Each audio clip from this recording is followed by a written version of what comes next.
Mukwege appelle la population congolaise à quitter de son sommeil car l'absence de l'autorité de l'État sur l'ensemble du territoire national et les départs de la MONUSCO vont augmenter un vide qui existe déjà. Le prix Nobel de la paix l'a dit dans un communiqué signé le 27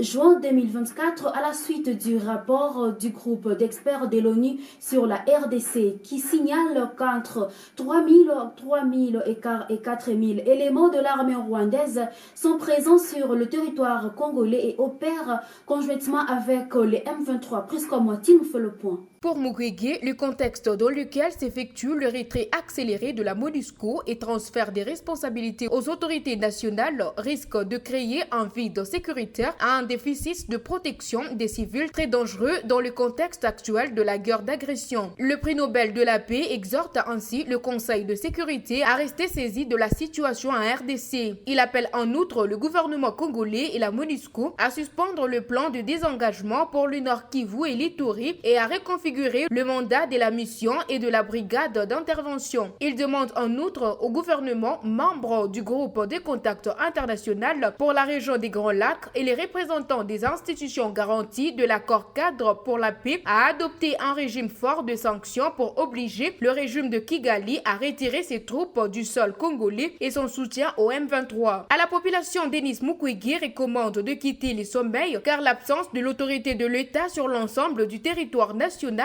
et les départs de la MONUSCO vont exacerber un vide qui existe déjà et la nature a horreur du vide. Il y aura une aspiration de toutes les forces négatives de la région dans les provinces de l'Est, d'où il craint la somalisation de la région et une menace accrue à la paix et à la sécurité internationale.